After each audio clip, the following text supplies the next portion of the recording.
নমস্কার বন্ধুরা, আপনারা সবাই কেমন আছেন? আশা করছি ভালো আছেন। চলুন আজকে আবার একটা নতুন রেসিপি নিয়ে চলে এসেছি।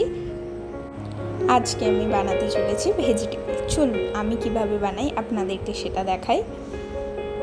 যা যা আমার প্রয়োজন সব কিছু আমি নিয়ে নিয়েছি, আপনাদেরকে দেখিয়ে দিলাম। এবার কড়াই গরম করে তার মধ্যে দিয়ে দিলাম তেল। আমি সাদা তেল ইউজ করেছি, আপনারা চাইলে সর্ষের তেলও ইউজ করতে পারেন। এবার তার মধ্যে দিয়ে দিলাম আমি চিনে বাদামগুলো, দিয়ে একটু ভেজে আমি চিনে বাদামগুলো তুলে নেব। এবার তুলে নিয়ে আমি তেলের মধ্যে দিয়ে দেবো 5 ফোড়ন, তারপর দিয়ে দেবো কাঁচা লঙ্কা, তারপর দিয়ে দেবো আদা বাটা। এবার দিয়ে একটুখানি আদাটা আমি ভেজে নেব, কারণ কাঁচা গন্ধটা যাতে চলে যায়। একটু ভেজে নেওয়ার পর আমি ওর ওপরেই দিয়ে দেবো হচ্ছে গ্রেট করে রেখেছিলাম গাজর আর বিটটা, সেটা দিয়ে আমি তার মধ্যে দিয়ে দেবো নুন, দিয়ে একটু নেড়ে ছেড়ে নেব। এবার এর মধ্যে দিয়ে দেবো আমি ভেজে রাখা গুঁড়ো মশলাটা, যেটা মৌরি, শুকনো লঙ্কা, জিরে, ধনে সব কিছু আমি গুঁড়িয়ে রেখেছিলাম। ওই মশলাটা দিয়ে নেড়ে চেড়ে নিয়ে চাপা দিয়ে সিদ্ধ করে নিলাম।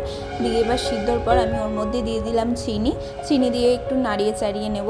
নাড়িয়ে চাড়িয়ে নেওয়ার পর এবার এর মধ্যে দিয়ে দেব হচ্ছে আমি আলু সিদ্ধ করে রাখা আলুটা এর মধ্যে এবার দিয়ে দিলাম আমি, দিয়ে এবার মিক্সড করে নেব, ভালোভাবে মিক্সড করে নেব। এবার ভালোভাবে মিক্সড করে নেওয়ার পর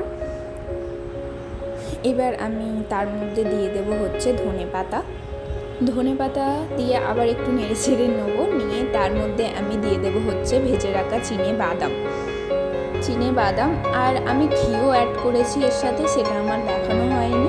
এর মধ্যে আমি ঘিও দিয়ে দিয়েছিলাম, দিয়ে নেড়ে চেড়ে নিয়ে নামিয়ে নিয়েছিলাম। এবার আমি এখানে রেডি করে নিয়েছি হচ্ছে টোস্টের গুঁড়ো, ময়দা, ডিম দিয়ে আমি এবার ভেজিটেবিলের শেপ দিয়ে নিলাম। দিয়ে নিয়ে এবার একটা একটা করে আমি প্রথমে ময়দায় কোট করে নেব। কোট করে নেওয়ার পর এটাকে আমি ডিমের মধ্যে ডুবিয়ে তারপর টোস্টের গুঁড়োর মধ্যে সেটাকে আমি কোট করব। আমি কিন্তু ডবল কোট করেছি, আপনারা চাইলে সিঙ্গেল কোটও করতে পারেন। একটা একটা করে চলুন কোট করে নিয়ে সবগুলো রেডি করে আসি। দেখুন সবগুলো রেডি হয়ে গেছে। এবার তেলে ভাজার পালা, তেল তো গরম হয়ে গেছেই। এবার চলুন তেলে ছাড়া যাক। তেলে ছেড়ে দিয়েছি একটা একটা করে, এবার ছাড়ছি আমি তেলের মধ্যে আর লাল লাল করে ভেজে নিই। যদি সন্ধ্যে স্ন্যাক্সে এরকম গরম গরম ভেজিটেবিল থাকে তাহলে আর কি লাগে বলুন? 1 কাপ চা আর ভেজিটেবিল থাকলে কোনো কথাই হবে না। এবার একটা একটা করে ভেজে আমি তুলে নেব। আপনারা জানাতে ভুলবেন না আমার ভেজিটেবল রেসিপিটা কেমন লাগলো। অবশ্যই বানিয়ে আমাকে জানাবেন যে কেমন হয়েছে। দেখতে কি সুন্দর লাগছে না? দেখতে যেমন সুন্দর হয়েছিল, খেতেও কিন্তু দারুণ হয়েছিল, বিশ্বাস করুন।